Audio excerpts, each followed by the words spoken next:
Queridos irmãos, bom dia, graça e paz. Bom estarmos de volta nesse domingo para estudarmos a palavra do nosso Deus, louvar a esse Deus que é eterno, que é supremo, como nós acabamos de cantar em Colossenses 1. Esse é o Deus que nós servimos, o Deus que governa absolutamente todas as coisas, Deus que controla absolutamente todas as coisas, conforme o conselho da sua soberana vontade. Queridos, nós vamos dar oportunidade às duas salas do departamento infantil, para que tenha o seu momento de sair, de 4 e 5 anos e de 6 a 8 anos. Novamente repetindo, a sala de 9 a 11 anos está funcionando no sábado à tarde, para que a gente diminua o fluxo de pessoas aqui no nosso espaço funcionando no domingo pela manhã. Eu sei que para quem tem filhos nas duas faixas etárias, um trabalho um pouquinho maior, mas nos compreenda, nos entenda nesse período que a gente está vivendo. Inclusive, aproveitando para comunicar à igreja que o conselho reunido quarta-feira nos orientou para que a gente desse uma diminuída na frequência, na lista do domingo à noite. Então a gente está caindo aí de 70 para 60 vagas apenas, em virtude até do fluxo muito bom de visitantes que a gente tem tido no domingo à noite. Então a gente vai dar uma diminuída e ao mesmo tempo abrir uma lista de frequência para o domingo de manhã. Então essa semana, hoje à noite, ou aliás, eu vou até fazer diferente, eu vou agora, depois da EBD, eu vou liberar o link para domingo de manhã. Os irmãos que intencionam vir no domingo de manhã fazem a inscrição, 60 vagas também.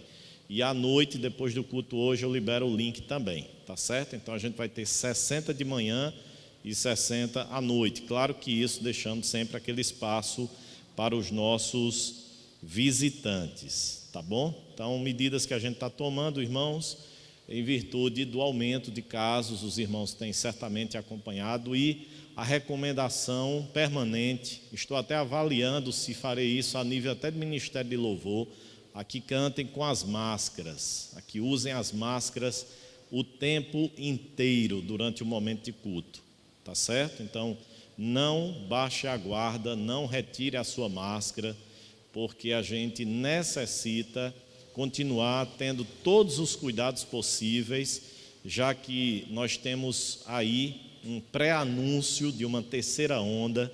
Os hospitais da região estão todos lotados, né? A gente tem informações, por exemplo, do Sertão. O Sertão está um caos. Patos, Pombal, Cajazeiras, que são hospitais de referência para combate à Covid, as UTIs lotadas, enfermarias, e Campina Grande está chegando o seu momento também de colapso, né? Então, a nossa orientação é que os irmãos se cuidem, que os irmãos continuem, pelo menos no nosso espaço, tá bom? Eu tenho sempre dito que depois da nossa casa, a igreja tem sido esse lugar mais seguro para a gente estar, em virtude de toda a higienização, em virtude de todos os cuidados que a gente tem tomado. Mas a gente continuará tomando aqui no nosso espaço. Se porventura alguém baixar a guarda externamente, no trabalho, no ambiente familiar, aí é uma escolha e uma decisão de cada um. Mas no nosso espaço, a gente continua sendo rigoroso com o uso de máscara, com o distanciamento, com todas essas medidas que a gente precisa em virtude dessa situação de pandemia que a gente está vivendo. Tá certo? Então, continue orando, continue se cuidando, continue fazendo atividade física. Eu tive há um tempo atrás num médico, e quando eu relatei, porque era para eu fazer um retorno em março para abril de 2020, eu vim aparecer agora. E aí o médico deu aquele carão em mim, né? Mas como é que você aparece depois de um ano, com todas as suas taxas alteradas, com tudo isso? Parou a medicação. E aí eu disse, doutor, eu fiquei com receio de vir, ele disse, olha, você fez justamente aquilo que a Covid-19 quer, não é? Que é ficar em casa trancado, não tomar sol, não fazer atividade física, subir o peso, não é? Diminuir a imunidade. Então você fez tudo aquilo que a Covid-19 quer, não é? Mas aí, irmãos, vale a dica, né? Assim, cuidados. Vai fazer uma atividade física, tenta uma atividade física que não aglomere, uma caminhada, uma bicicleta, enfim, algumas outras atividades que você naturalmente vai ter um certo grau de segurança, de tranquilidade. Cuidado com a nossa alimentação e, acima de tudo, com a higienização das nossas mãos, não é? Então, esses alertas. Inclusive, irmãos, eu acho que é oportuno aqui, como pastor, dizer que os irmãos que têm tomado vacina, lembre-se, a vacina não é 100% para você não pegar Covid-19, certo? A vacina é outra máscara que você está adicionando ao seu organismo, tá certo? Então ela diminui as chances de você ter um caso grave de hospitalização, de UTI e até de óbito.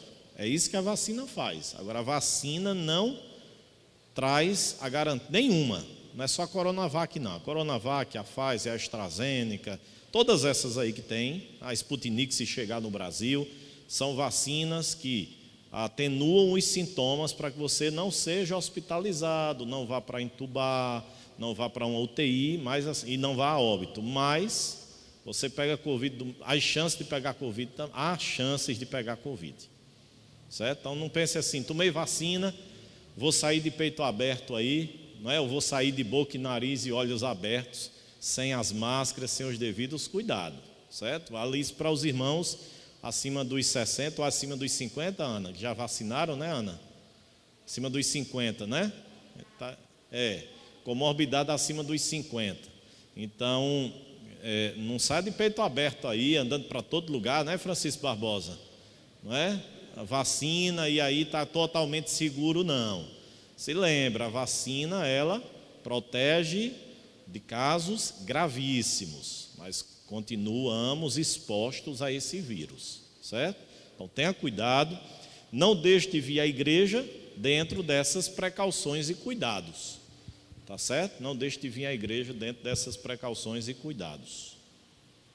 Tranquilo, irmãos? Isso é um alerta pastoral, que às vezes o pessoal não entende, acha que a gente está privando de vir à igreja ou algo semelhante. Não, irmãos, é apenas por cuidado a vocês mesmos, não é? Para que a gente possa caminhar aí com uma certa tranquilidade e ultrapassar, irmãos, esse tempo turbulento que a gente está vivendo e que a gente não... Humanamente a gente não consegue encontrar muita esperança ou muita luz, não é? Muita solução, que a gente pensou que esse ano ia ser diferente, esse ano está pior do que o ano passado. A gente pensou que as vacinas iam chegar agora rapidinho, não tem nem previsão de quando chega mais vacina para quem tem comorbidade abaixo dos 50, e a gente está nessa situação, não é? Então, se cuide da sua vida, não é? Cuide da sua família. Se puder evitar algum tipo de aglomeração, evite nesse período para que a gente possa dar continuidade à nossa existência. Se aprouver a Deus nos tirar dentro dos nossos cuidados, aí é soberania de Deus e aí a gente vai para um lugar melhor do que esse, tá certo? Mas se cuide, não baixe a sua guarda. Muito bem, queridos, deixa eu fazer uma pergunta antes da gente começar o nosso estudo. Sim. Também, quando sair as crianças, pode sair os adolescentes, que eu me esqueci de acrescentá-los.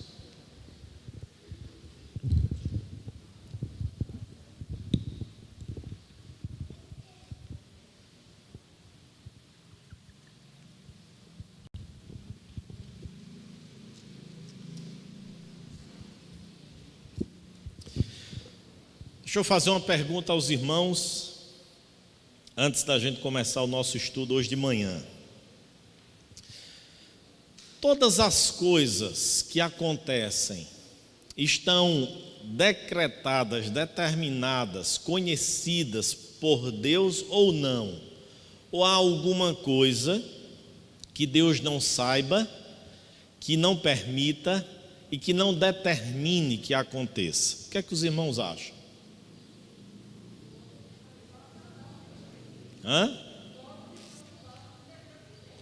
Todas, absolutamente todas, ou, por exemplo, só a salvação, ou tudo que acontece está dentro do governo de Deus, da soberania de Deus. Não, pronto, Barbosa disse a vontade permissiva. Independente do adjetivo depois, se é vontade decretiva ou permissiva, a verdade é, tudo está dentro da vontade de Deus, Barbosa? Está, irmãos? A Covid-19, por exemplo. Tem certeza? Eita, sim. Isso. Então, todas as coisas, sejam as coisas simples, ou vamos usar essa expressão, banais, ou sejam as coisas mais profundas, como por exemplo a nossa salvação, tudo está dentro da vontade de Deus, do controle de Deus. Certeza, irmãos? Mas vamos ver se está mesmo, certo? Muito bem, hoje nós vamos começar a trabalhar sobre o capítulo de número 3. E aí deixa eu explicar para os irmãos. Qual é a finalidade e o propósito da confissão de fé, do catecismo maior e do breve catecismo, que eu tenho explicado isso aqui com muita frequência?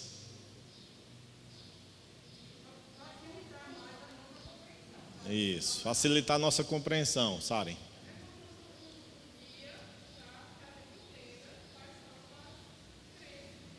Isso, facilitar a nossa compreensão, guia, não é, para que a gente possa entender. A ideia é essa mesma, irmãos. Os símbolos de fé, eles têm um caráter pedagógico, didático. Certo? Os professores aqui me ajudem a definir o que é didática. Vocês sabem o que é didática? Me ajudem aí. Isso. Serve para o ensino, não é, para a educação, de modo que o ensino seja feito da forma mais eficaz possível. Essa é a ideia de didática, não é? É fazer com que aquele conteúdo ministrado ele possa chegar ao conhecimento de quem está ali sendo sua audiência de forma mais clara possível. Exemplo, a gente está aqui usando um PowerPoint, um data show, isso aí faz parte desse conjunto didático para facilitar o aprendizado, certo? Para que o conteúdo que a gente vai ensinar, ele seja o máximo compreensível, compreendido aos ouvintes, à audiência, certo? Então, os símbolos de fé, irmãos, eles foram escritos visando, não é, fazer com que a gente compreendesse a Escritura como um todo, ou a verdade teológica como um todo. Por que eu estou dizendo isso aqui a princípio? Porque nós estudamos no capítulo 1 sobre o quê? Capítulo 1 da Confissão de Fé, vamos lá?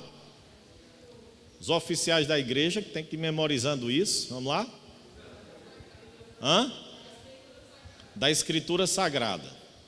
Aí a Escritura Sagrada é o que, irmãos? A fonte de fé do cristão.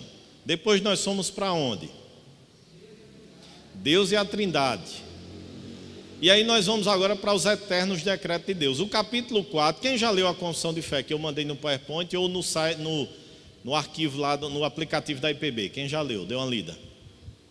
Ninguém ainda? Vamos dar uma lida, irmãos. Vamos dar uma lida. Capítulo 4 a gente vai tratar sobre a criação. Aí a gente fica pensando, mas pastor, os eternos decretos de Deus não deveriam ser depois da criação? Aquela pergunta retórica, né? O que é que vem primeiro, o ovo ou a galinha? Não é? Por que é que a gente está primeiramente pensando nos eternos decretos de Deus para depois a gente ir para a criação, no capítulo 4? Por quê, irmãos? Porque numa sequência tempo, os eternos decretos de Deus, ou os decretos de Deus, foram estabelecidos antes da criação. Tranquilo? Antes de Deus criar todas as coisas, Deus fez o quê? Deus estabeleceu a sua vontade, os decretos dele. Tranquilo? Deu para entender a sequência da confissão de fé? Ela não está ali, irmãos. Coloquem isso na mente de vocês. Ela não está ali aleatoriamente, ela não foi construída assim. É o que eu disse aos irmãos já várias vezes. Os símbolos de fé da nossa igreja não foram planejados assim, ou não foram feitos numa noite. Vamos sentar aqui, vamos Ctrl+V, Ctrl+C. Vocês sabem o que é isso, né? Quem mexe com computador sabe, copiar e colar. Certo? Não foi assim. Foram 5 anos e meio aproximadamente de discussões, de estudos, de oração, de jejum. Foi assim. Então, eles inclusive tinham o quê?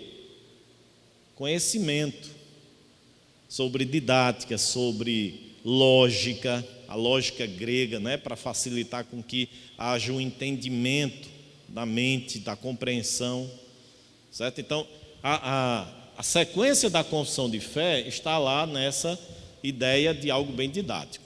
Irmãos, quem não tiver a confissão de fé ou não baixou no PDF que eu mandei, você vai lá no aplicativo da IPB. Inclusive, aqui uma dica, irmãos. No aplicativo da IPB tem tudo. Inclusive, tem a nossa Constituição, que tem o modelo de estatuto da igreja, que tem o sistema de governo presbiteriano, que tem o código de disciplina da igreja presbiteriana. Tem tudo lá. É só você pegar, baixar no seu celular, no seu smartphone e ler. Você vai encontrar tudo lá disponível. Certo? A gente vai comprar a confissão de fé, aliás, a Constituição, e eu vou comprar e vou distribuir para todos os oficiais da igreja. Cada um vai ficar com a Constituição da igreja. Mas está acessível a todo membro. Qualquer pessoa que quiser conhecer o sistema de governo presbiteriano, que quer conhecer os princípios de liturgia. Eu me lembro que uma das grandes questões aqui da igreja era apelo. Né, que muita gente associou que apelo é elemento de culto. Aí você vai lá para os princípios de liturgia da Igreja Presbiteriana do Brasil, não tem em nenhum momento apelo como elemento de culto.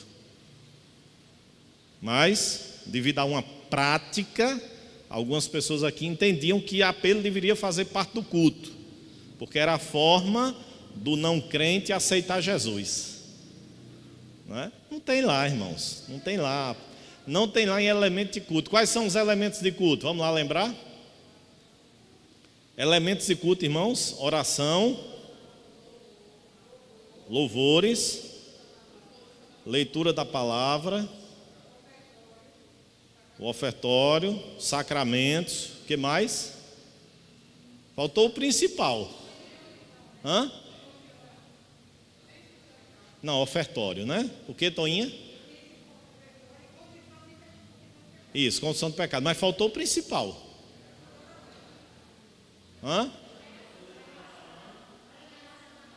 E isso, exposição da palavra. Porque, veja bem, elemento de culto, irmãos, lembrem, leitura é um deles. Certo? Mas a exposição ou o ensino da palavra é outro. Porque durante o culto a gente lê várias passagens da Escritura. Mas tem um momento que uma passagem, dentre aquelas que foram lidas, é o quê?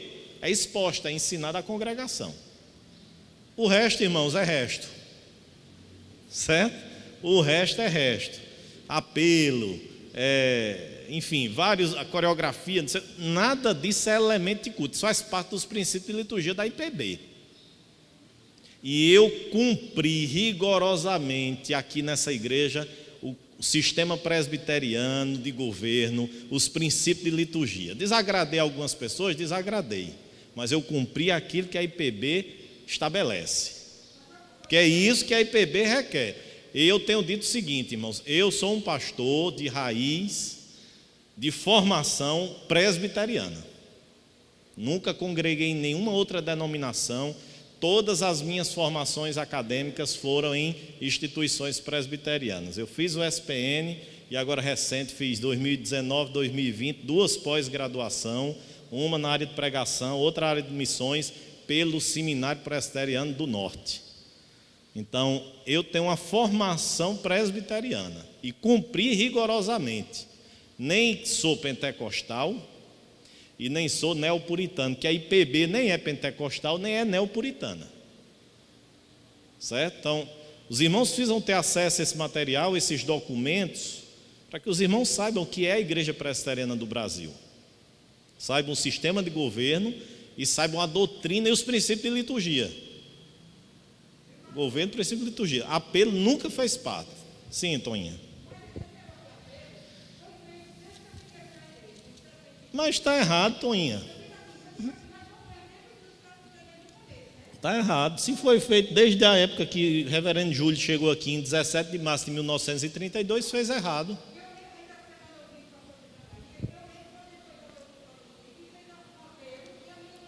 Errado. Fez errado. Aliás, fez, irmãos, fruto da influência norte-americana e do evangelicalismo. Vocês sabem o que é o evangelicalismo, né? É o que predomina hoje no nosso país, que é esse movimento mais atrelado ao pentecostalismo, que é uma herança dos Estados Unidos. De onde é que surgiu a ideia de apelo? Vocês sabem? Vocês acham que João Calvino fazia apelo? Martinho Lutero, todos os domingos de manhã, quando pregava, fazia apelo? João Calvino, lá em Genebra, fazia apelo? George Whitefield, lá na época do avivamento, Jonathan Edwards, faziam apelo? Essa ideia de apelo, especialmente aqui no Brasil, irmãos, é a influência do Billy Graham. Vocês conhecem o Billy Graham? Um dos maiores pregadores do século XX, certo? Aí Billy Graham fazia o quê? Billy Graham ia para os grandes estádios da América do Norte e enchia com milhões. Vocês veem como é um time de futebol, um campo de futebol, quando tem lá a grande torcida do São Paulo, né? Contra a minúscula torcida do Flamengo, né? Mas quando tem lá, por exemplo, Flamengo e Corinthians, duas grandes torcidas no país, lotam e superlotam o Maracanã ou qualquer outro estádio, não é assim? Pronto, isso acontecia com Billy Graham. Billy Graham ia pregar na América, irmãos, estádios gigantescos lotavam para ouvir o cara pregar. Aí o que é que Billy Graham fazia? Terminava, quem quer aceitar Jesus? Aí a gente trouxe isso para o Brasil, uma geração de pastores foi influenciada por esse tipo de movimento e aí incorporou. Aí começou todo o culto, canta o hino 216, acho que é o 216. 213, Toninha? Qual o labor desta vida? Hoje, meu amigo, tu tens a escolha, vida ou morte, qual vais aceitar? Aí canta o hino e depois vai para o apelo, que às vezes é uma apelação. Certo? E esse termo, irmãos, os irmãos já me viram aqui dizendo assim, você aceita Jesus? Já me ouviram dizer isso? 13 anos quase que eu estou aqui, em algum momento eu disse isso? Eu disse assim, eu digo sempre assim, se você quer receber Jesus na sua vida agora, peça perdão dos seus pecados, clame a Ele para que Ele adentre o seu coração, porque, irmãos, a gente vai ver hoje, quem aceita é Jesus a gente, não é a gente a Jesus, não. Você já pensou numa diminuição de quem Jesus é para se tornar refém da vontade do homem? Porque é isso que a gente diz, quando diz, você aceita Jesus?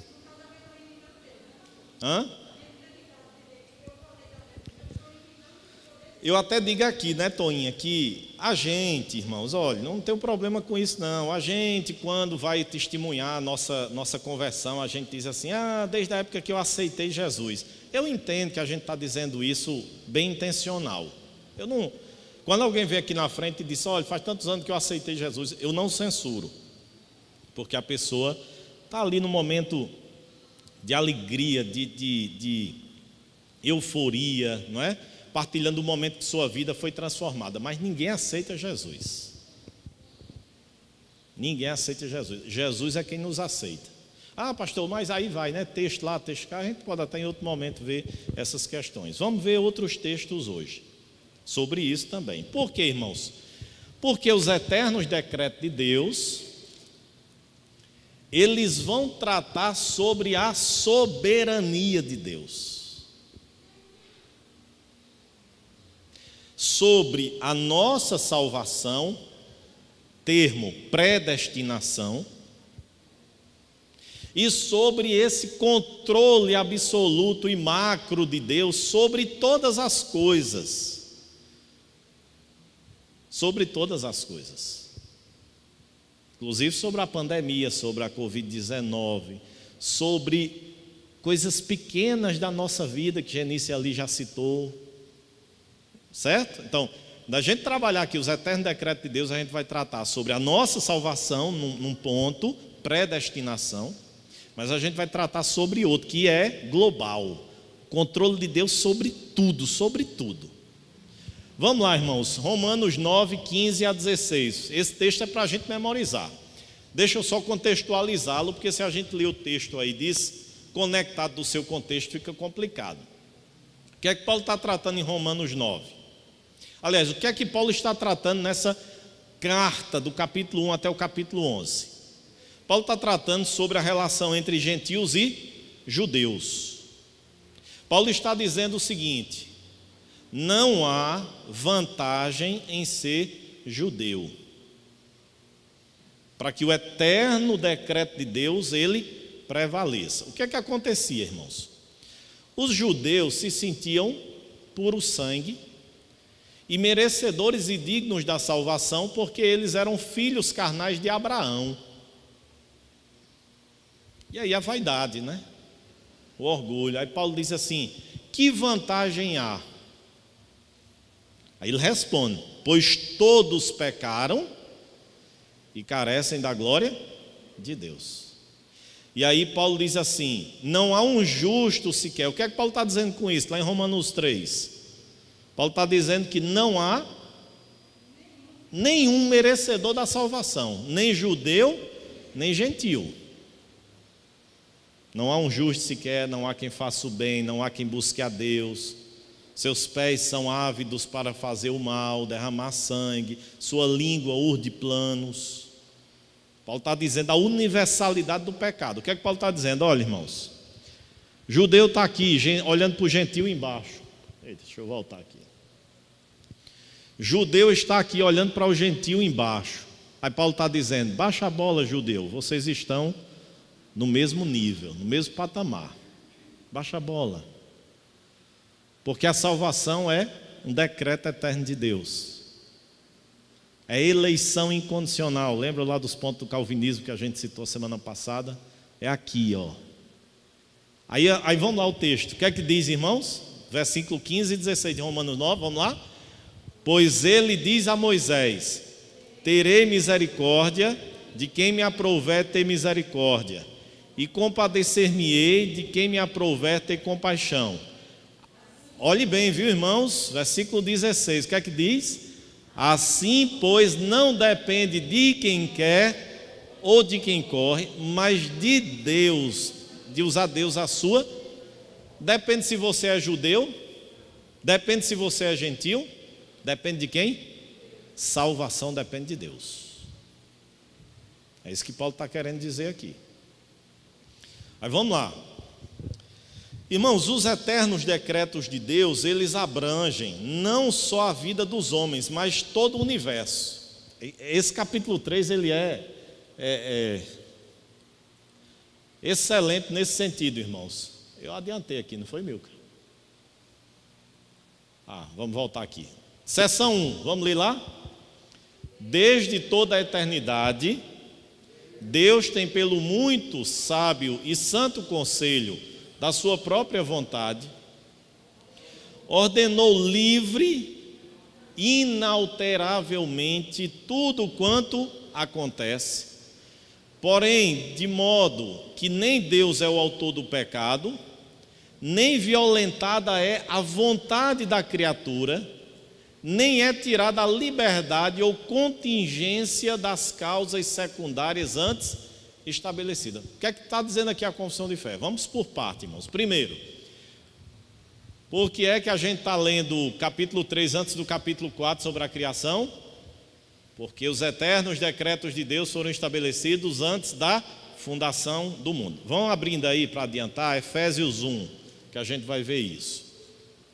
Então vamos lá. Desde toda a eternidade, Deus, pelo muito sábio e santo conselho de sua própria vontade. Irmãos, aqui é um ponto importante. Quando a gente fala sobre a vontade de Deus, aqueles adjetivos que Paulo cita lá em Romanos precisam estar aqui, ó, na mente da gente.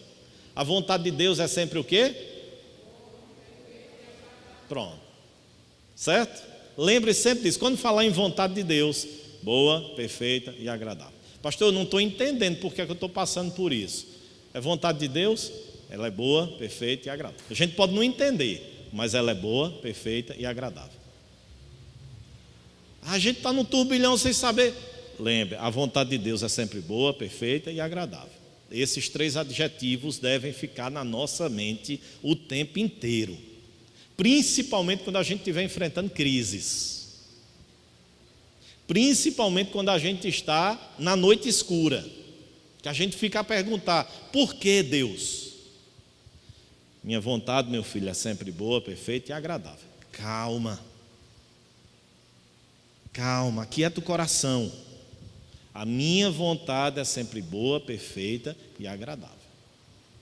Certo? Então lembremos sempre disso. Deus estabeleceu um plano de acordo com a sua sabedoria e a sua santidade. Ele fez o quê? Ordenou. O que é ordenar? Ele disse que ia fazer. Ele disse que ia ser desse jeito. Não podemos substituir ordenar aqui por conheceu, sabia, ordenou, ele determinou. Vai ser desse jeito. E ele ordenou como? Livre. Vamos lembrar de Romanos 11, versículo 33 ao 36. Quem, pois, foi o conselheiro de Deus? Quem foi que deu conselho a Deus? Quem foi, irmãos? Ninguém. Ninguém deu conselho a Deus, para Deus dizer: ó, faz desse jeito, não é alguém no ouvido de Deus: ó Deus, faz assim, faz assado que é melhor. Paulo faz isso de uma forma retórica para dizer assim: irmãos, Deus elaborou um plano que é sábio, que é perfeito, que ninguém deu conselho a ele não, porque ele sabe de tudo. Ele tem a bondade, a sabedoria plena em si. Não precisa de conselho de ninguém. Olha lá, ele fez livre e inalteravelmente. O que é que significa isso? Não tem quem mude. Lembram da expressão de Jó no capítulo 42? Senhor, bem sei que tudo podes, e nenhum de quê? Nenhuma coisa da tua vontade, nenhum plano da tua vontade pode ser o quê? Alterado, mudado. Ele estabeleceu um plano livre e inalterável. Ninguém pode frustrar os planos de Deus. Ninguém. Sim, Genice.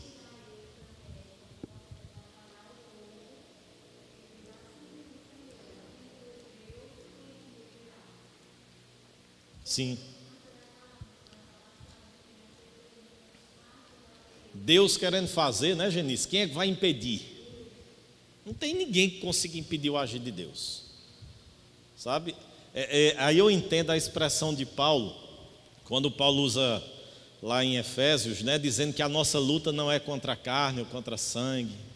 A nossa luta é contra principados, potestades, né, que habitam nas regiões celestes. A gente muitas vezes pensa que está lidando com homens, mas a gente está lidando com uma força do mal. E para a gente prevalecer, de quem é que a gente precisa? Do poder de Deus, do revestimento da armadura de Deus. Porque os homens, irmãos, eles são apenas meios pelos quais o diabo quer concretizar os seus planos. A gente tratou aqui sobre ideologia de gênero, não foi?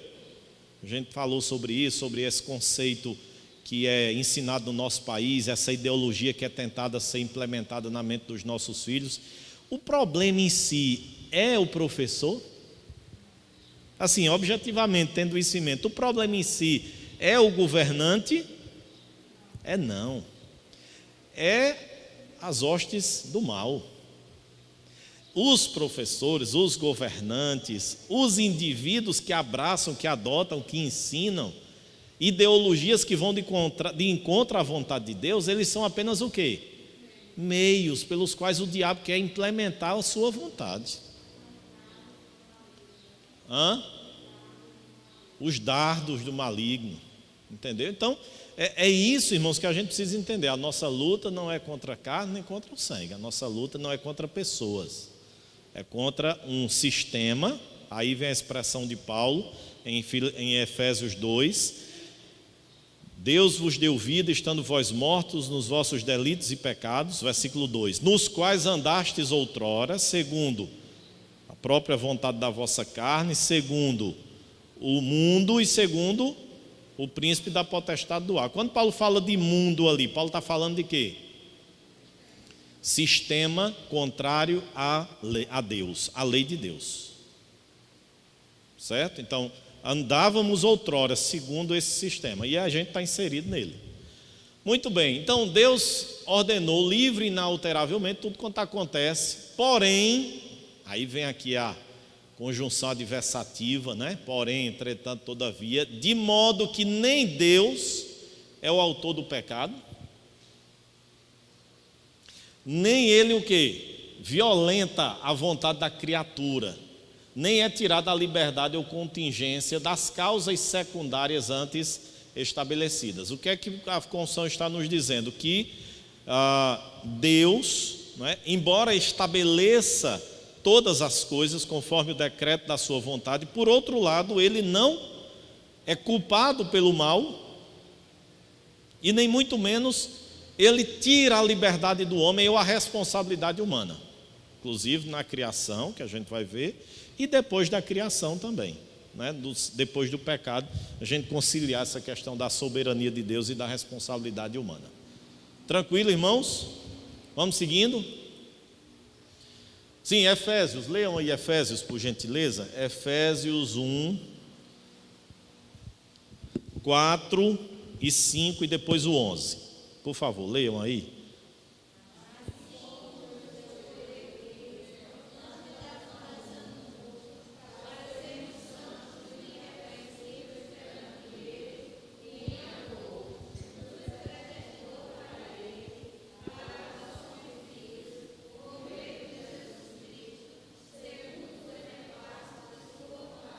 Muito bem, versículo 11 agora.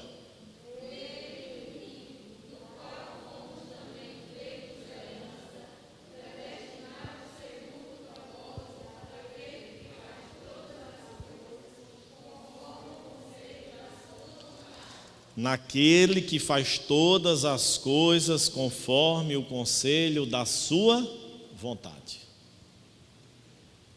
Então, esse é o ponto aí central. Vamos lá, irmãos. Seção 2. Ainda que Deus, vamos ler juntos lá? Ainda que Deus sabe tudo quanto pode, ou há de acontecer em todas as circunstâncias imagináveis, ele não decreta coisa alguma por havê-la previsto como futura, ou como coisa que havia de acontecer em tais e tais condições. O que é que está dizendo aqui? Que aí é um caminho que... Porque vejam bem, deixa eu só, assim, passar bem rapidinho para os irmãos entenderem. Houve um camarada lá no começo da história da igreja chamado Pelágio. E Pelágio dizia o seguinte: o homem nasce zero, bonzinho todo ali, certo? Ele é como se quando a gente compra um computador novo, certo? Ou quando compra um carro, você vai lá, chega na concessionária, o carro zero está lá, você olha para o painel, 0 quilômetro, significa que aquele carro não rodou nada. À medida que você vai usando, a quilometragem vai subindo. Então Pelágio dizia: o ser humano quando nasce é igual a um carro zero, é igual a um HD zerado, não tem nenhuma informação nele, para o mal ou para o bem. É o que Pelágio dizia. Aí Pelágio dizia: mas à medida que esse homem vai crescendo, e o meio que ele está inserido vai determinar quem ele é. Exemplo, se ele está inserido num meio onde há maldade e ruindade, ele vai absorver isso e vai ser uma pessoa ruim. Se ele está inserido em um meio onde a pessoa, ou em um meio bom, ele vai aprender a ser o quê? Bom. Aí o que foi que aconteceu? O grande teólogo da igreja antiga, quem é, irmãos? Agostinho de Hipona. Aí Agostinho se levantou e disse: de maneira nenhuma.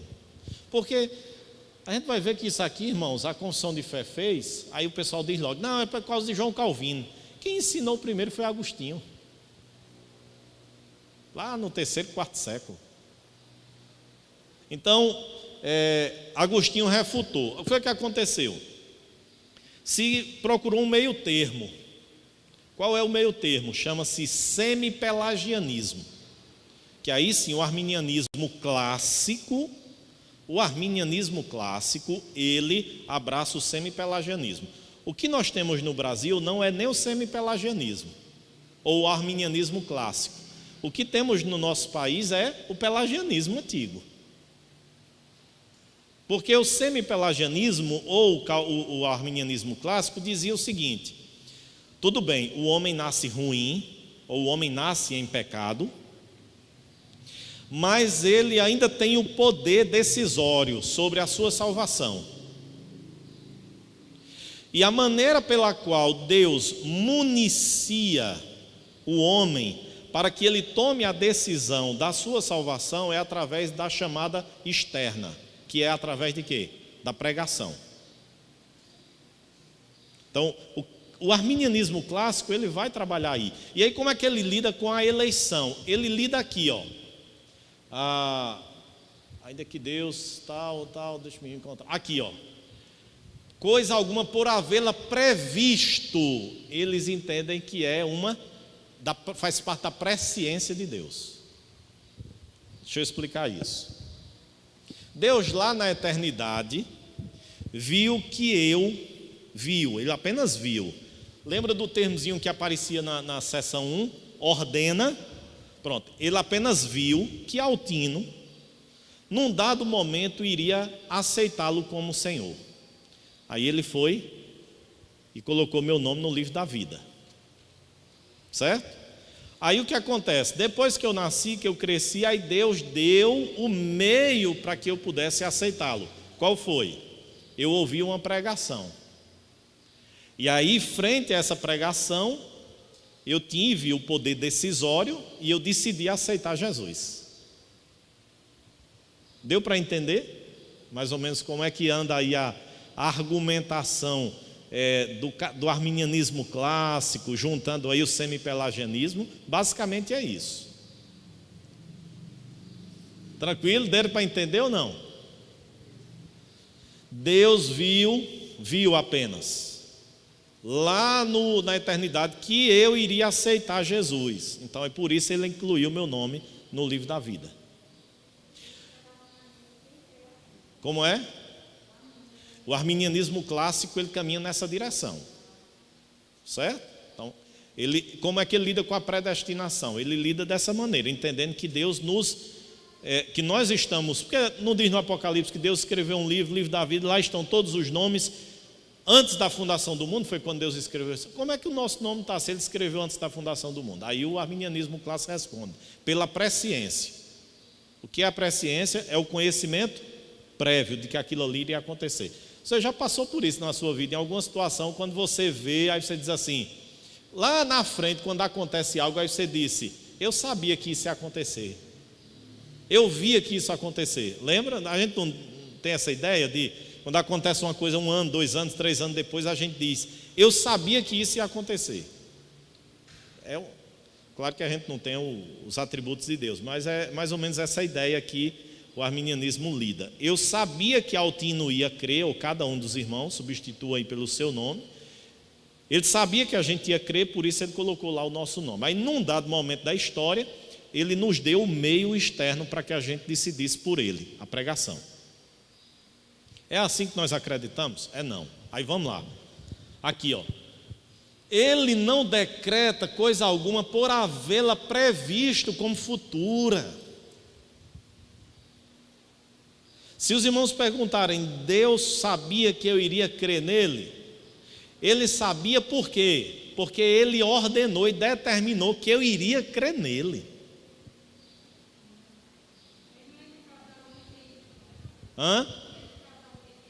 Também, Toninha, porque quando a gente diz assim, o conhecimento prévio é a onisciência de Deus, né? De saber tudo, de conhecer tudo. Mas aí, Toninha, a gente precisa acrescentar que a eleição não é baseada em onisciência apenas, mas em quê? Onipotência. Ou seja, Deus determinou que eu iria crer nele. E o meu coração, por mais escravo e duro pelo pecado, não iria resistir ao poder de Deus.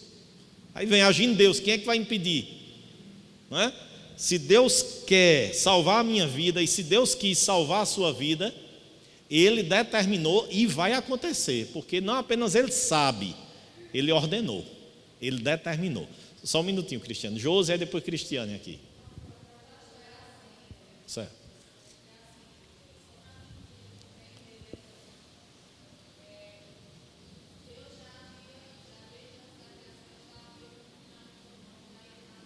Sim.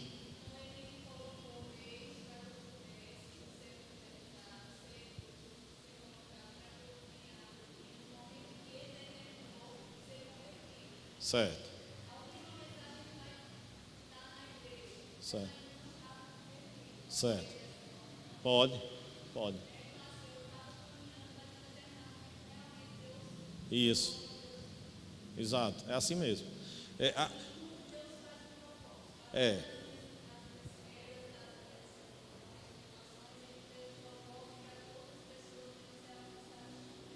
Sim. Quando a gente fala meios, Josi, a gente está dizendo dois meios. Deus só tem duas formas de salvar o pecador. Duas formas assim, que acontecem concomitantemente.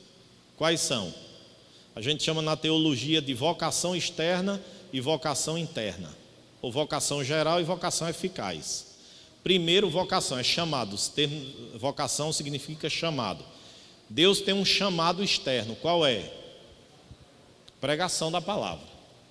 E o chamado interno, ou o chamado eficaz, a vocação eficaz, é o Espírito Santo que nos faz convictos do pecado, da justiça e do juízo. Então, essas duas coisas acontecem concomitantemente na vida do eleito, do salvo.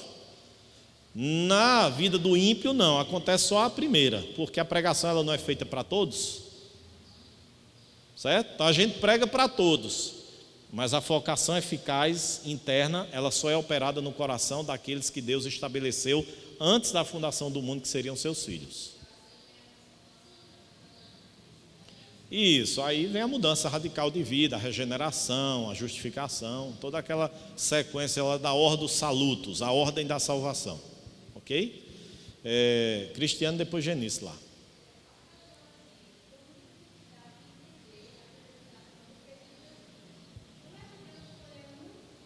Isso.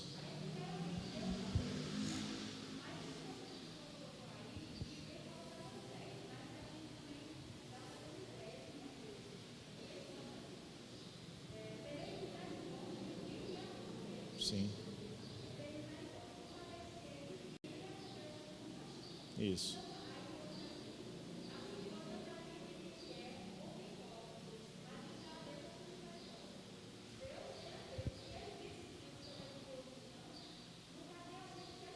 Isso. Isso. É. Cristiano, aí assim, dentro desse ponto aí, eu só queria frisar isso aqui, irmãos. Que a gente tem que sempre lembrar, quando o pessoal questiona, por que é que Deus salvou uns e outros não? Né? Que pai é esse que dá presente a um filho e a outro dá o presente da salvação e o outro dá juízo, condenação? Irmãos, a raça humana é o quê? Criatura de Deus. Criatura de Deus. Eu fico olhando quando o pessoal usa esse argumento contra a predestinação. É como se a gente cresce no universalismo. O que é que diz o universalismo? Todos são filhos de Deus, todos são salvos. Aí a gente até estudou aqui recente sobre o pluralismo. O que é o pluralismo? Todos os caminhos levam a Deus. Aí a gente vai para a Bíblia, isso é verdade? Exclusividade. Exclusivismo Jesus usou. Só há um caminho que leva ao Pai.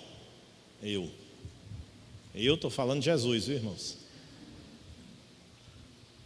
Só há uma maneira de se tornar filho de Deus. João diz: a todos aqueles quantos receberam, deu-lhes o poder, o direito de serem chamados filhos de Deus. Por meio de quem? De Jesus. Por qual método? A adoção. Ok? Genice.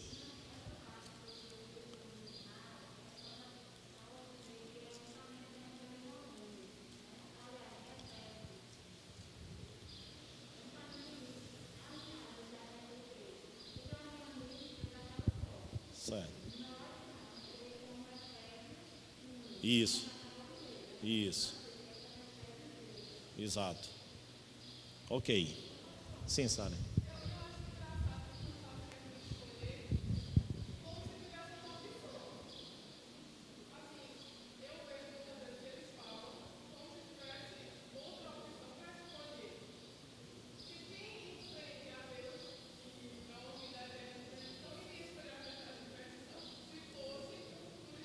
Sim.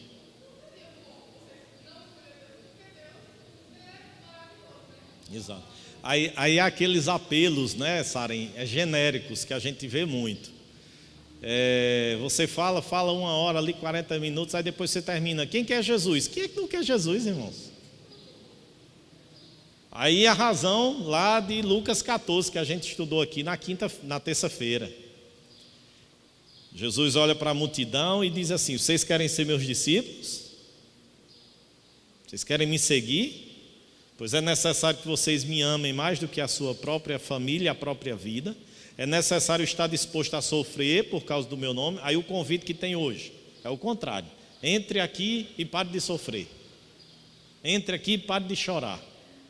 E é necessário você estar disposto a renunciar tudo por causa do meu nome. O discipulado tem um custo.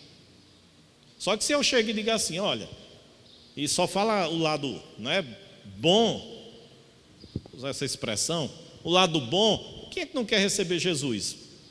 Não é? Todos querem. Agora, assumir o compromisso, Josi, de uma mudança radical de vida, aí só o verdadeiro arrependido que faz isso. Ok, irmãos? Vamos seguir? Está de boa aí, tranquilo? Então, esse ponto aqui a gente está tratando sobre os decretos eternos de Deus, não é? Um ponto aí importante que a gente precisa lembrar, que vocês leram agora em Efésios, é que tudo isso objetiva o que, irmãos? A glória de Deus. Tudo isso objetiva a glória de Deus. Vamos lá, se tiverem dúvidas, vão perguntando. Aqui, né, o texto que a gente leu, nos predestinou para Ele, para a adoção. Está vendo o método? Que eu expliquei a vocês já algumas vezes. O método da nossa adoção, da nossa filiação é adoção. Por meio de Jesus, né, segundo o beneplácito de sua vontade, para louvor da glória de sua graça. Vamos lá, seção 3, irmãos. O que é que diz mais? Pelo decreto de Deus e para a manifestação da sua glória, alguns homens e alguns anjos são. Vamos lá, estão com medo de ler essa sessão, irmãos? Vamos lá. Pelo decreto de Deus e para a manifestação da sua glória, alguns homens e alguns anjos são predestinados para a vida eterna e outros pré-ordenados para... E aí, aqui é pesado, né? Aqui chega no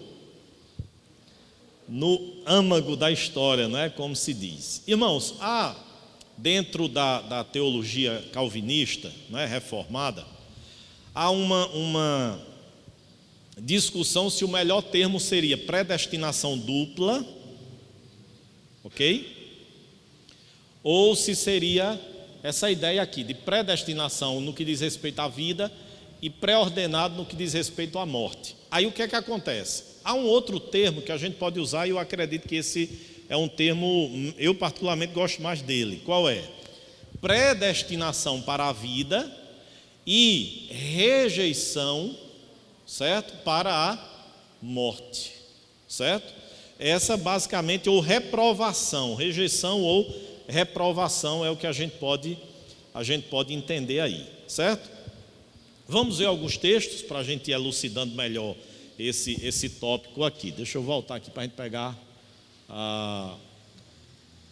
acho que eu adiantei, né? Isso.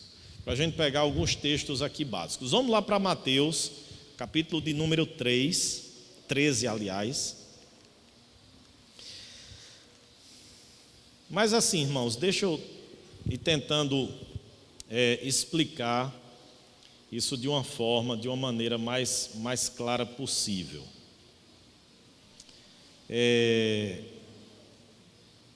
Porque os tópicos vão tendo aí, a gente precisa entender seu contexto, certo? E essa é a visão que a gente pretende aqui com os irmãos. Deixa eu só adiantar um pouquinho aqui. Vamos fazer o seguinte, segura Mateus 13 aí, vamos ler a seção 4 e 5, aí a gente volta, tá bom? Para a gente explicar o geral aqui. Seção 4, vamos lá, o que é que diz? Esses homens, aqueles que foram referidos lá na seção 3, esses homens e anjos, assim predestinados ou pré-ordenados, são particular e imutavelmente designados. O seu número é tão certo e definido que não pode ser nem aumentado nem diminuído. Um dos pontos do calvinismo, irmãos, é o pezinho lá é de quê? Perseverança dos santos. O que é que significa aqui, ó? Não pode ser diminuído. Os eleitos perseverarão até o final. Ok? Vamos lá. E o quinto aqui, vamos ler juntos? Assim como Deus destinou os eleitos para a glória, assim também pelo eterno e muito livre propósito da sua vontade, pré-ordenou todos os meios conducentes a esse fim.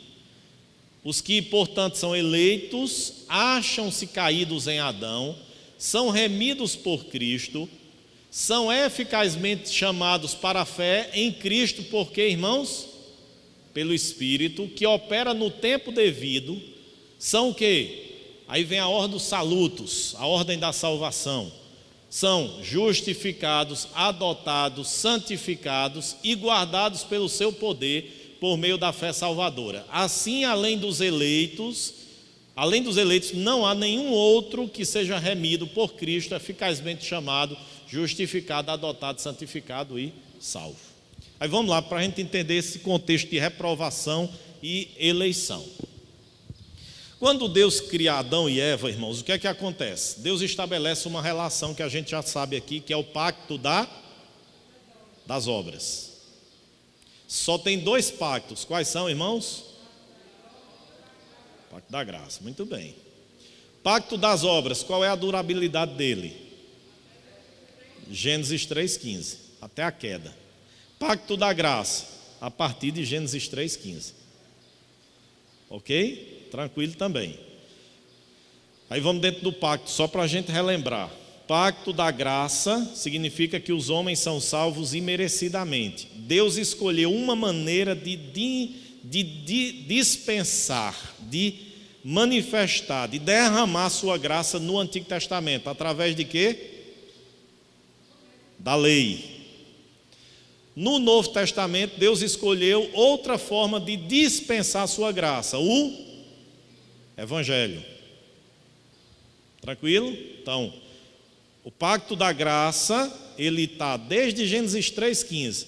Abraão, Isaac, Jacó, José, Davi, Salomão, todos foram salvos mediante o quê? Graça.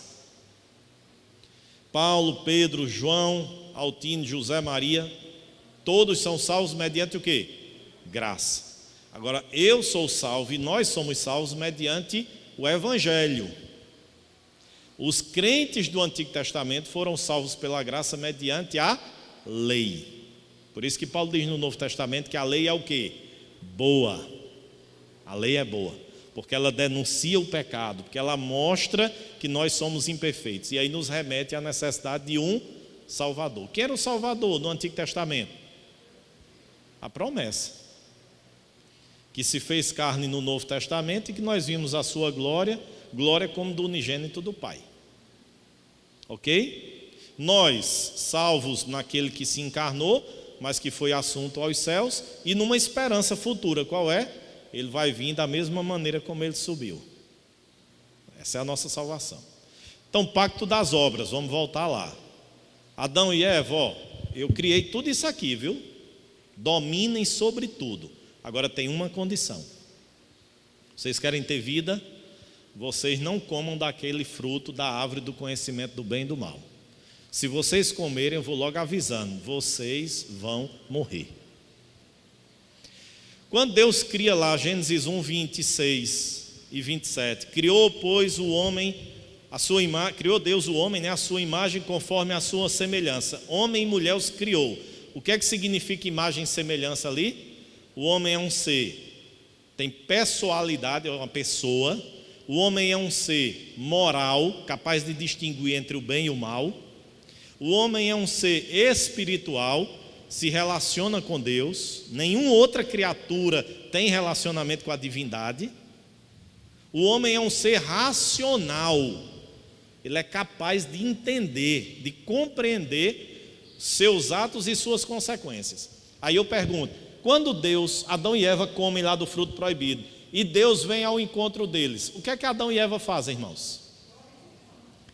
Cobrem a sua nudez, que agora eles viram que estavam nus, e fazem o quê?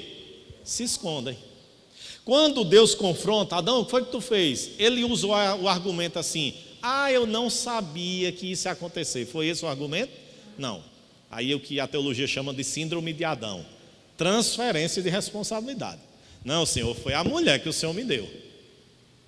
E Eva, por que foi? Não, foi a serpente.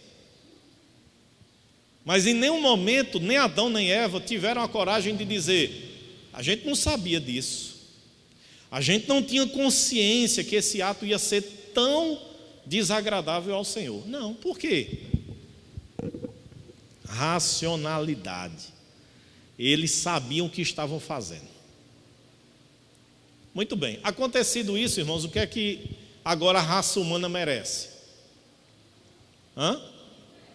Morte.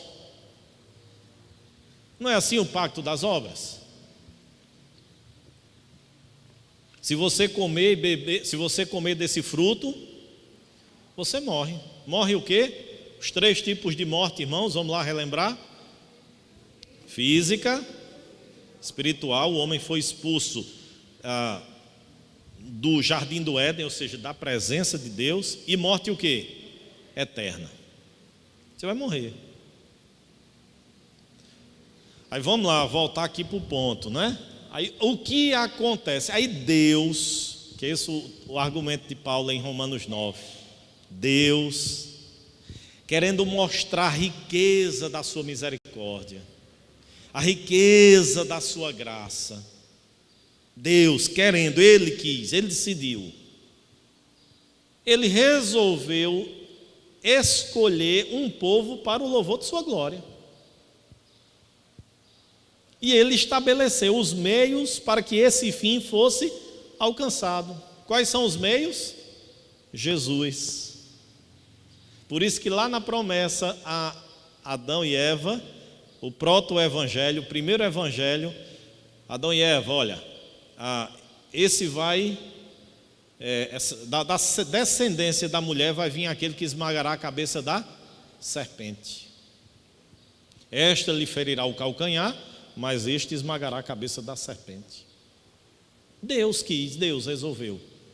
Quem é Deus? Aí vamos lá para capítulo 2 da Confissão de Fé. Sábio, soberano, livre, bom, gracioso, justo. Foi apenas esse ser que resolveu estabelecer um plano, um propósito de incluir, de salvar pessoas. E aí a gente vai ver a questão da motivação. A gente já até viu, né? A motivação é a glória dele. Agora o fundamento é o quê? Graça. É graça, não tem outra explicação. Ok? Então, irmãos, o que a gente precisa entender, porque quando a gente chega para o Novo Testamento, e a gente vai tratar sobre esse assunto, aí a gente não pode ir para ele sem olhar para a criação, para a queda. A gente só consegue entender a eleição, a doutrina da predestinação, se a gente primeiramente entender a queda e os efeitos terríveis da queda. Só assim a gente pode entender que Deus gracioso foi esse. Por isso que a gente orou, né? Tiago até orou aqui. Nós pecadores que merecíamos o inferno. A gente canta direto aqui, quebrantado. Como é que diz o corozinho lá? Me lembrei, me ajudem aí. A segunda parte, aliás. E merecida vida, graça recebi, o que mais? Pronto, livrou da morte. Por quê? Porque era a morte que eu merecia. Era a condenação eterna que eu merecia, que nós merecíamos. Mas aprove a Deus, na sua soberania, bondade, graça, compaixão, misericórdia, me salvar e salvar os irmãos. Não tem outra explicação a não ser misericórdia, compaixão e graça da parte de Deus. Não tem. Sim, Josi.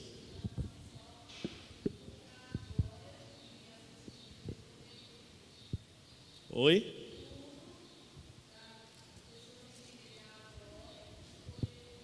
Sim. Isso, não é? Então, irmãos, essas 3 sessões aqui, basicamente nos... Deixa eu voltar aqui, eu estava adiantando. Essas 3 sessões basicamente nos mostram isso, não é? Aí aqui, ó, esses homens e esses anjos, assim predestinados e pré-ordenados, ou reprovados, se a gente mudar aqui o verbo, né, a palavra, são particular e imutavelmente designados. Particular significa o quê? Cada um individualmente, privativamente. Deus não chamou o bolo, não. Deus não nos trata no atacado, Deus nos trata no varejo. Individualmente, Ele conhece a mim e a você pelo nome. Isso é maravilhoso, irmãos. Isso é confortador. Exato. Agora, isso não deve nos colocar numa posição de orgulho, de vaidade. Certo? Eu tenho muito medo dessas pregações que se colocam numa posição, não é?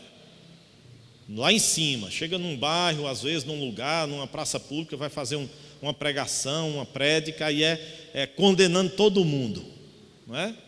E se excluindo. A gente, quando falar de forma aplicativa, o pronome pessoal tem que ser a primeira pessoa lá, nós, certo? Nós merecíamos o inferno, nós deveríamos estar mortos, mas Deus, por causa de graça e misericórdia, nos chamou, e nós só temos vida por causa de Jesus, eu e você. Mas às vezes a turma chega aí em determinado tipo de pregação, é só para condenar, né, quem está ouvindo. Isso aí não pode nos levar a uma posição de orgulho. Pelo contrário, a predestinação nos remete a uma posição de humildade. Eu não merecia, mas Deus me salvou. Só isso. Não pode ser aumentado nem alterado, né? Lembram lá do que a gente leu na sessão, acho que foi na 1? Inalteravelmente. O plano de Deus, ele é inalterável. Ok? Tem uma perguntinha que vocês não me fizeram ainda sobre isso, eu vou deixar passar, porque eu quero ver se lá no final vocês vão me perguntar. Se alguém vai ter a curiosidade de perguntar sobre um ponto aqui. Nenhuma dúvida até aqui? Tranquilo? Tem, Sara, uma pergunta?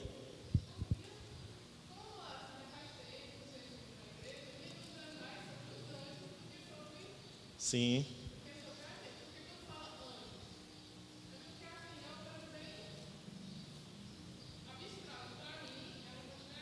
Sim.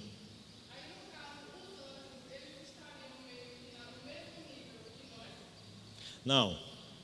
Os anjos são criaturas criadas por Deus para executar as ordens e os mandamentos de Deus e as ordenanças de Deus, certo? A gente vai ver muito isso dentro da teologia. Tem um tópico que é a angiologia, que é justamente o estudo só sobre anjos.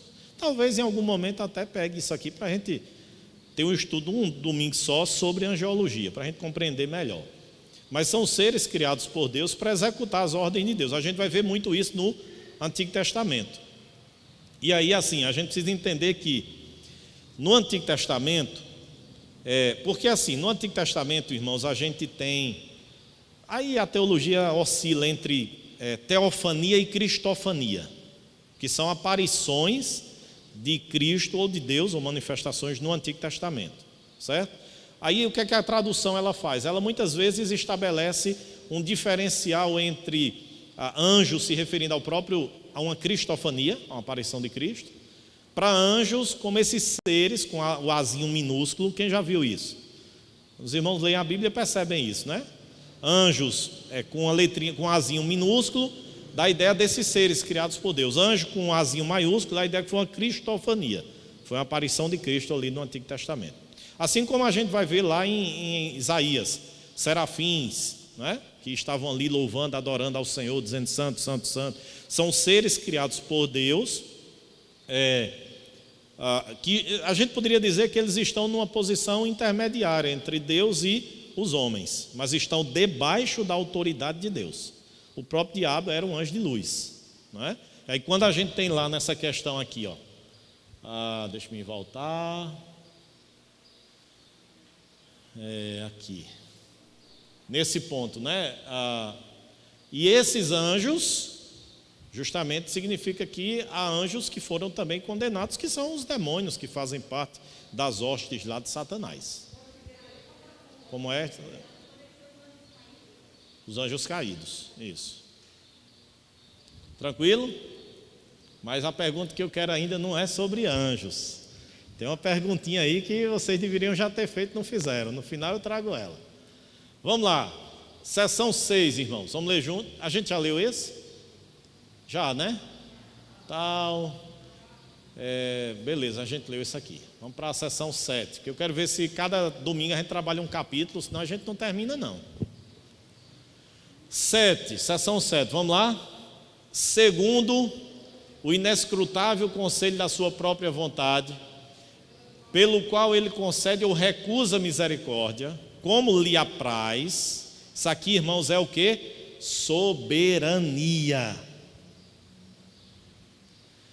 Para a glória do seu soberano poder sobre as suas criaturas, o resto dos homens, para o louvor da sua gloriosa justiça, foi Deus servido não contemplar e ordená-los para desonra e ira por causa dos seus pecados.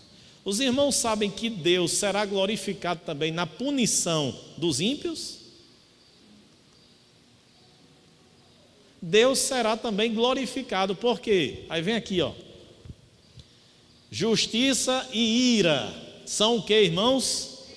Atributos da divindade. A gente tem dificuldade com esse aqui, porque a gente compara a ira com a nossa.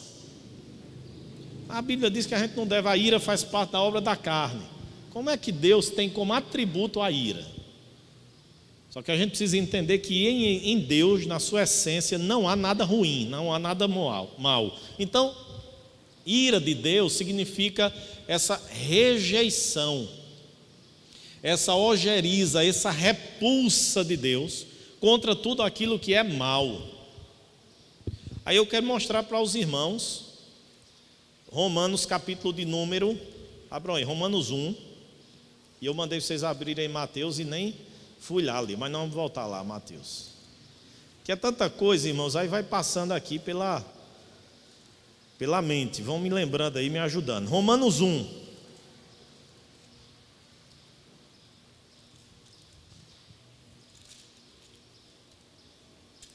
Versículo 18.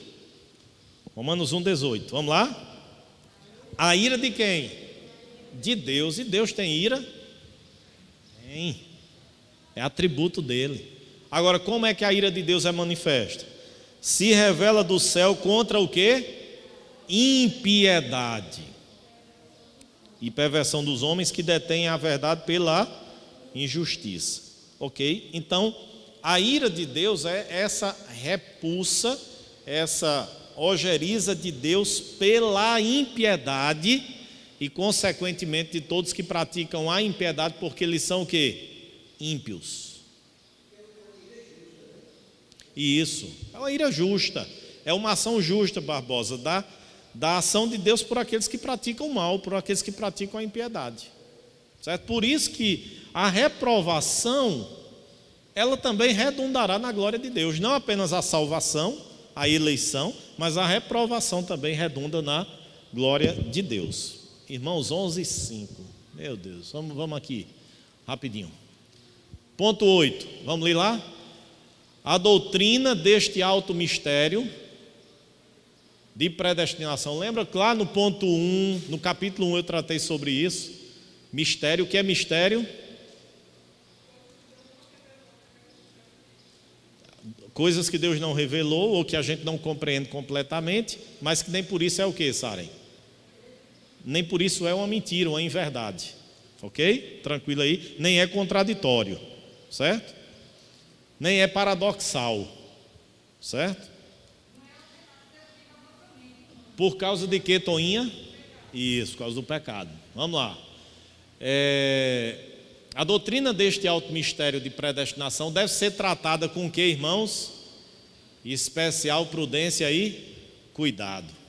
Aí me respondam aqui numa boa, irmãos. Numa boa. Se alguém não consegue entender a doutrina da predestinação, assimilá-la, alguém tem o direito de fazer isso? Claro que tem. No sentido assim, pastor, mas eu não consigo entender. Eu não consigo compreender. Pode acontecer isso? Pode. Agora, vamos lá. Dizer que isso é doutrina do diabo é prudência e cuidado? É, irmãos? Numa boa, respondam, é? Mesmo quem discorda, dizer que isso aqui é uma bucha é forma prudente e respeitosa de tratar a doutrina da predestinação? Pois é, mas tem gente aqui na igreja e tem gente a nível nacional que diz essas palavras, que dizem essas palavras. Então assim, se você não entende, se você não compreende, se você não quer aceitar, tudo bem, é uma decisão e escolha de cada um. Mas assim, você não tratar essa doutrina com prudência, com respeito, com cuidado. Eu ouvi uma pessoa, mas nem todo mundo, só acha que todo mundo na igreja de Monteiro acredita na predestinação. Tudo bem, pode até não acreditar. Deveria, porque foi um assunto que eu nunca fugi de tratá-lo. Deveria. Mas se não, tudo bem, pelo menos fique respeitosamente. Fique harmoniosamente, se você discorda e tal, mas respeite, essa é a posição da igreja, essa é a doutrina da igreja. Respeite. Não crie problema em todo culto, em toda EBD. Não fique disseminando discórdia entre os irmãos, colocando coisa de galinha na cabeça do povo, fazendo o povo duvidar da questão da doutrina da predestinação. Entende, irmãos? Então assim, respeite, aqui, especial prudência e cuidado. Lhe é dado direito. Se você não compreende, se você não entende, se você já leu, já pesquisou, se você está de espírito desarmado para caminhar junto 1 milha, 2 milhas, eu caminho. Ontem eu recebi essa semana 2 mensagens de 2 jovens aqui da igreja. Uma mandou um artigo para eu ler, do Tim Keller. Outra mandou um grifozinho lá de uma devocional que estava fazendo e umas perguntas. Eu acho fantástico aquilo ali, eu me deleito. Porque primeiro eu estou vendo os jovens estudando a Bíblia. Segundo, porque é tudo que eu mais quero, é gente para ensinar, para explicar, gente que quer aprender, gente que tira dúvida. Pastor, olha, eu não entendi bem essa passagem, o que é que o senhor acha? Aí, irmãos, eu gravo áudio de 1 minuto, de 2, de 3, de 5, a gente conversa, sem nenhum estresse, porque eu não tenho dificuldade de partilhar um pouco do que eu sei, no sentido de ensinar a igreja, de ensinar os irmãos. Agora, não admito que a pessoa venha para cima de mim, desrespeitando a doutrina, desrespeitando aquilo que nós cremos, sabe? Afrontando aquilo que nós cremos, com soberba, com orgulho no coração, de maneira nenhuma. Caminhar estudando é uma coisa, aprendendo é uma coisa. Tem dúvida? Tem. Vamos sentar? Aí, meu amigo, a gente senta, a gente lê as Institutas de Calvino junto, mas com o espírito desarmado. Agora, vir já e afrontar a igreja, afrontar a denominação, aí, irmãos, aí não. Aí pode me chamar depois de autoritário, de grosso, de bruto, de ignorante, pode me chamar do adjetivo que quiser, porque eu vejo isso inclusive com Paulo e Timóteo e Tito. Paulo, quando orientou, disse assim, olha, aos insubmissos, aos que se insurgem contra a doutrina, contra a liderança da igreja, tem que ser o quê? Tem que ser o quê, irmãos? Mão de ferro. mão de ferro. Porque a gente precisa entender que igreja não é Joana quem acha ruim quando eu digo isso. Mas igreja não é a casa de mãe Joana, onde todo mundo faz o que quer, pensa o que quer, diz o que quer. Esse espírito, né, que prevalece na mente da gente de democracia, de que todo mundo tem o direito de... Tem não, na igreja não é assim não. A igreja tem um líder, a igreja tem um governante. Quem é o líder? Não sou eu não, é Cristo, através da sua palavra, através da sua doutrina. E a denominação que acredita, que segue, ela vai nessa direção. Eu tenho algumas coisas que eu discordo do Supremo Conselho. Vou exemplificar. Quando tiraram a pombazinha da sassa, lembram? Aqui, né? Antigamente tinha uma pombazinha, vocês lembram? Um formato de uma... Muita gente às vezes nem percebia, mas a sassa era no formatozinho de uma pomba descendo, que a pomba remete ao quê? Ao Espírito Santo, né? Aí até o pessoal brinca dizendo que a pomba voou e foi para a Universal, né? Assim, irmãos, quando eu vi aquela decisão, rapaz, não precisa disso não. A gente entende, porque assim, qual é o pressuposto daquela decisão? É uma leseira total? Não. É porque tem, inclusive na Confissão de Fé nós vamos ver isso, o ensinamento bíblico de que a respeito da Trindade, a respeito do ser de Deus, não deva ser feito nenhuma caricatura humana, nenhum símbolo, certo? Mas assim, metaforicamente ou comparativamente, se foi utilizado no Novo Testamento essa ideia da pomba como identificando o Espírito Santo. Eu não achei necessário aquilo. Mas o que foi que aconteceu? O Supremo Conselho decidiu. O que é que eu faço como pastor presbiteriano? Baixo minha cabeça, murcho minhas orelhas e obedeço. Arranca, Rogério, todos os adesivos da igreja.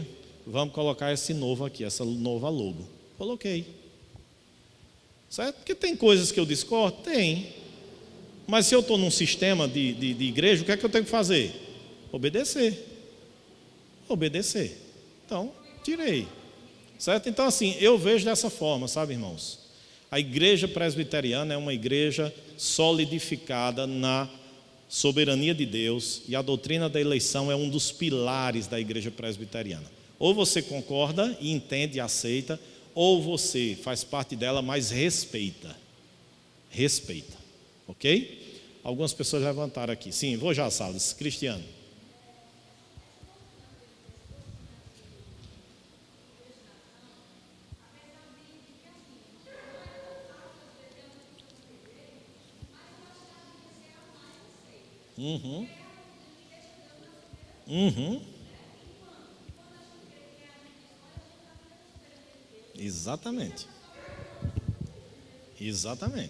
Exatamente, Cristiano. Salles.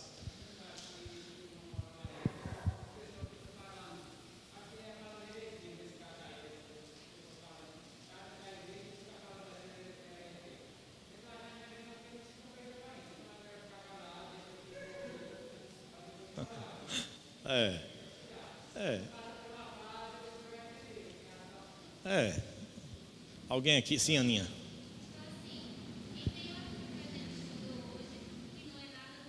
Sim. Sim.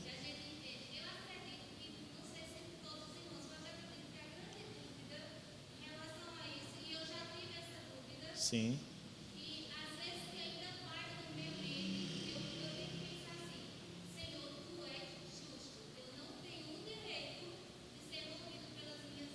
Sim.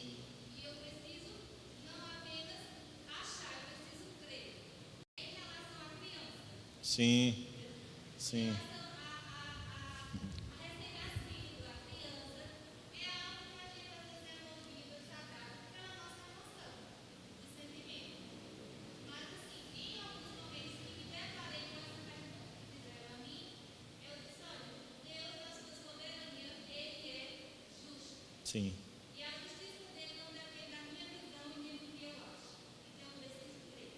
Certo.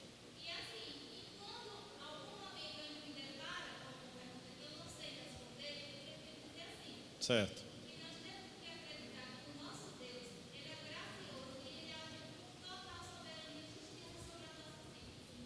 Ok. Sim. Isso. Ok. Mas você está fazendo a pergunta para mim ou não? Está só abrindo o coração? Sim, certo. Tranquilo. Certo. Os irmãos ouviram aí atrás a pergunta de Aninha? A pergunta de Aninha é sobre a questão de crianças. Certo? E aí, o efeito da predestinação. Aí eu vou com vocês para o texto de Romanos. Vamos abrir lá para eu voltar? Eu estou extrapolando no tempo hoje, me desculpem, mas talvez o assunto demande isso. E como eu estou querendo esgotar cada capítulo em cada domingo, aí eu puxo um pouquinho mais de vocês. Mas me tolerem aí só um pouquinho para eu terminar aqui, certo?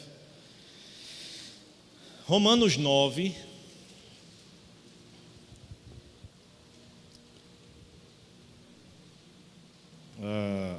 versículo de número 11, especialmente o 11. O que é que diz, irmãos? E ainda não eram os gêmeos nascidos, está se referindo a quem, irmãos? Esaú e Jacó. Nem tinham praticado o bem ou o mal, para que o propósito de Deus quanto à eleição prevalecesse, não por obras, mas por aquele que chama. Já fora dito a ela, verso 12, o mais velho será escravo do mais moço, como está escrito, amei Jacó, porém me aborreci de Esaú. Irmãos, essa expressão aí, aborreci Esaú, vocês podem pensar que é a mesma ideia lá de Lucas 14, amar menos.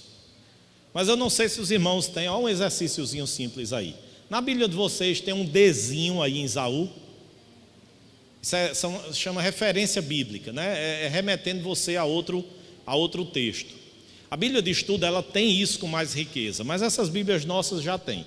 Vocês vão ver que está fazendo referência a Malaquias. Malaquias 1, 2 e 3.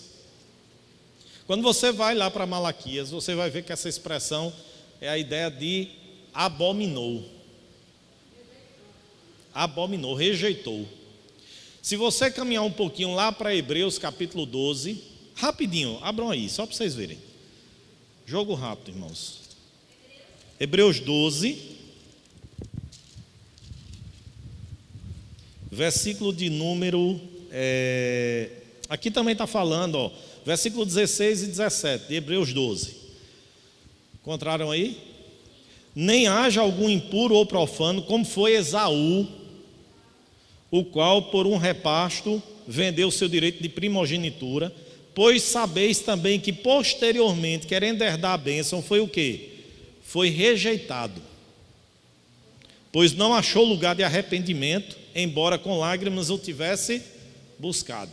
Embora com lágrimas o tivesse buscado. O que foi que aconteceu com Esaú? Remorso e não arrependimento. Certo? Então, o que é que Paulo disse lá em Romanos 9? Eles não tinham nem nascido e o decreto de Deus já tinha o quê? Sido estabelecido. Agora vamos lá, Aninha.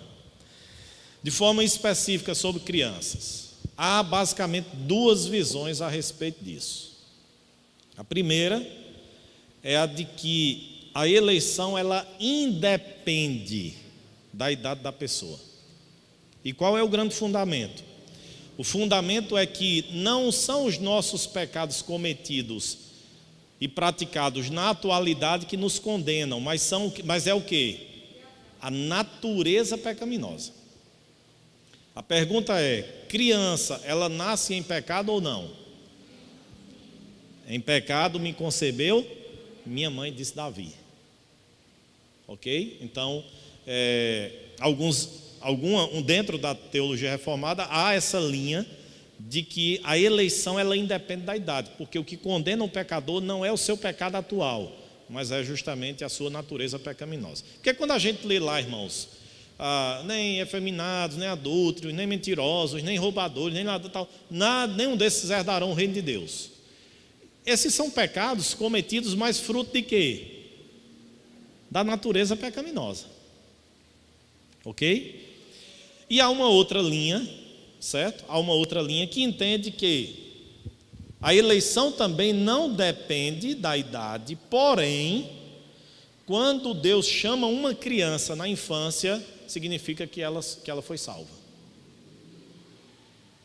Então, há essas duas posições, né? Uma primeira que o decreto de Deus não invalida, o estado, a idade da pessoa não invalida o decreto de Deus. Logo, se aquela criança, mesmo morrendo na infância, ela foi eleita, ela vai para o céu. Se ela não foi, ela vai para o inferno.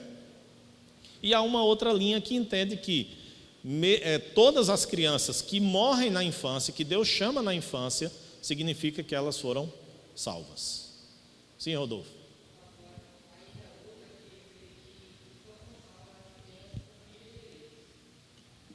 Como é?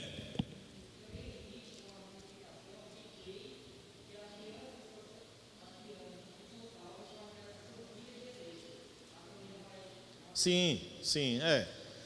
Mas aí está dentro dessa ideia de que a eleição,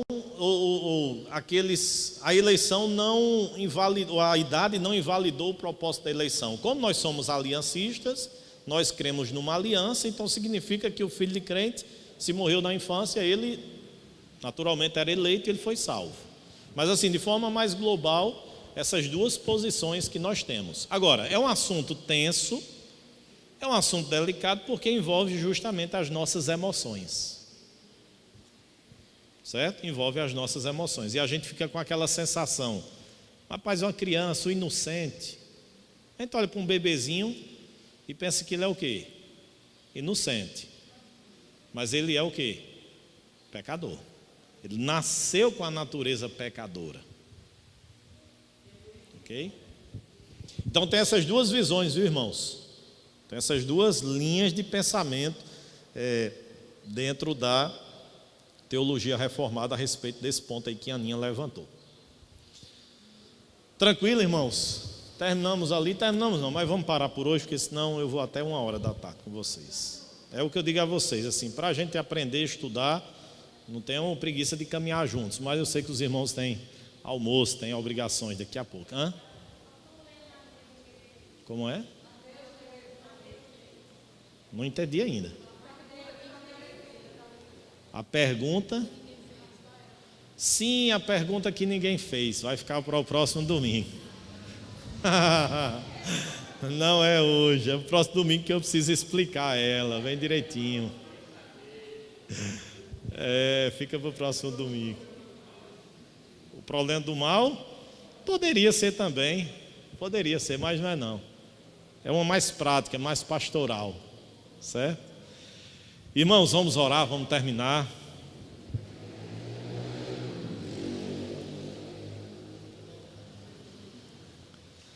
Vamos ler, irmãos, vamos ler a confissão de fé. Peguem lá, baixa o aplicativo, pegue lá no PDF o arquivo que eu deixei. Vamos ler, vamos estudar, conhecer bem aquilo que nós cremos. Isso faz parte da nossa responsabilidade como membros da igreja, como cristãos, ok?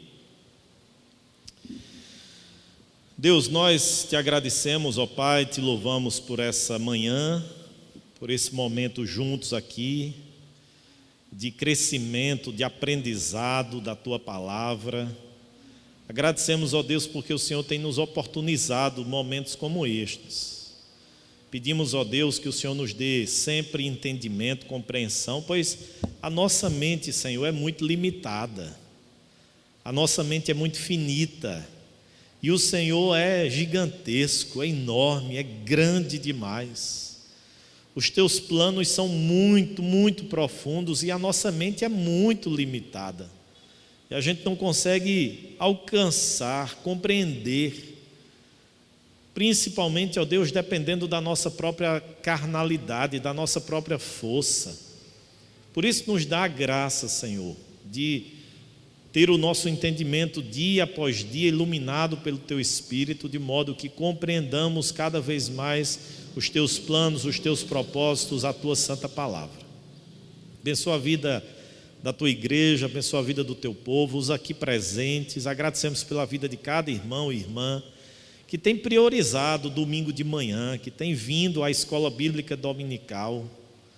Agradecemos também por aqueles que nos acompanham virtualmente, que o Senhor possa ministrar aos seus corações, aqueles que se encontram enfermos, que se encontram, ó Deus, passando tribulações, enlutados. Ó Deus, visita-os e conforta-os para o louvor e para a glória do teu santo nome. Oramos, ó Deus, em favor da nossa igreja, nesse momento de transição pastoral, que o Senhor também nos dê paz, que o Senhor nos dê direcionamento, que o Senhor nos dê quietude, ó Deus, para que tudo transcorra dentro da tua vontade, que a tua vontade é sempre boa, perfeita e agradável. Ser conosco no regresso aos nossos lares. Agradecemos pelo pão que o Senhor tem nos dado, e à noite, Deus, estejamos aqui juntos para estudarmos mais e mais da tua santa palavra.